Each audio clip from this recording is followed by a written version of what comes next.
Assalamualaikum warahmatullahi wabarakatuh. Halo semuanya. Perkenalkan, nama saya Noviantika Nurul Nabilah dari kelas 12 IPA 3. Di sini saya akan menjelaskan tentang sifat koligatif larutan mengenai tekanan osmotik.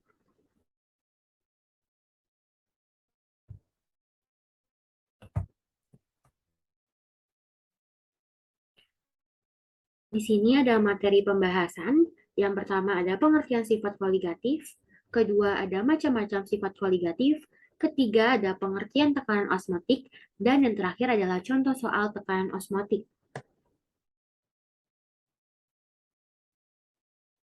Pengertian dari sifat koligatif itu tersendiri adalah suatu sifat larutan yang hanya dipengaruhi oleh jumlah partikel zat terlarut,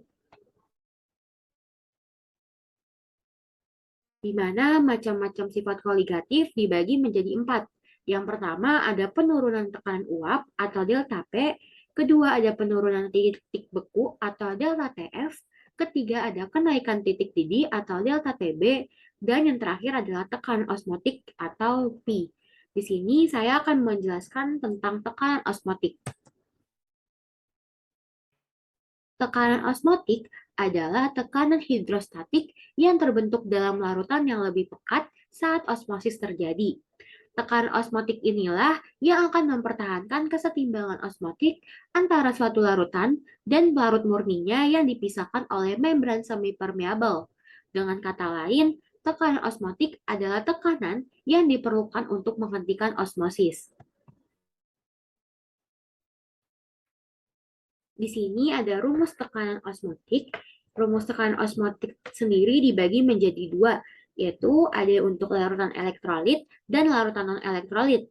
Larutan elektrolit rumusnya adalah V sama dengan M dikali R dikali T dikali I. Untuk larutan non-elektrolit, V dikali M dikali R dikali T. Dengan keterangannya P adalah tekanan osmotik, M adalah molaritas, R adalah tetapan gas, T adalah suhu dalam bentuk Kelvin, dan I adalah faktor Van Hoff. Dengan rumus I sama dengan 1 ditambah N dikurang 1 dikali derajat ionisasi. Di sini ada contoh soal tekanan osmotik yaitu sebanyak 18 gram glukosa dengan MR 180 dilarutkan dalam air hingga volumenya menjadi 250 mili.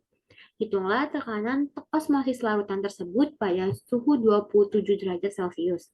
Di sini sudah diketahui bahwa gram glukosanya adalah 18 gram, lalu MR dari glukosanya adalah 180, volumenya adalah 250 mili, suhunya adalah 27 derajat Celcius. Karena harus diubah ke Kelvin, maka harus ditambahkan 273. 27 derajat Celcius ditambah 273 menghasilkan 300 Kelvin. Lalu adalah R, yaitu tetapannya adalah 0,082.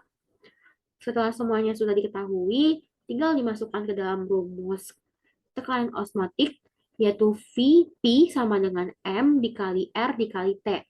Karena glukosa termasuk larutan non-elektrolit, maka tidak perlu dikali dengan I. Molaritas rumusnya adalah gram per mr dikali 1000 per volume, lalu dikali R dikali T.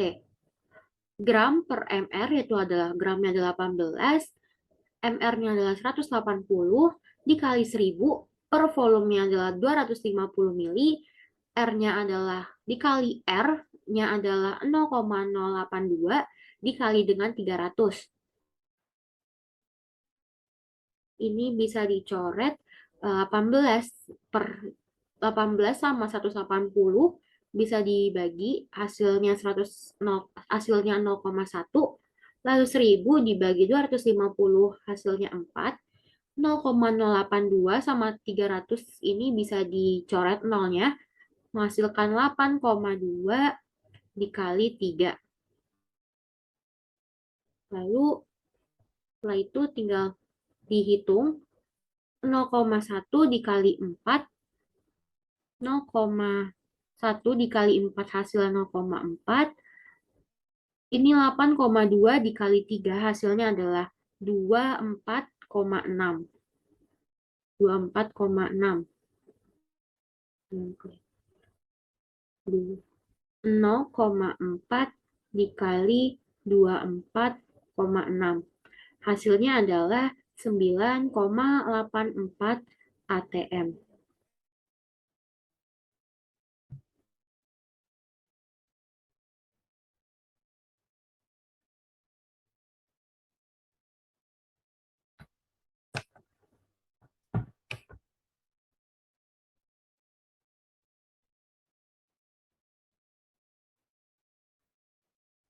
Sekian video pembelajaran dari saya. Terima kasih sudah menonton. Kurang lebihnya mohon maaf. Wassalamualaikum warahmatullahi wabarakatuh.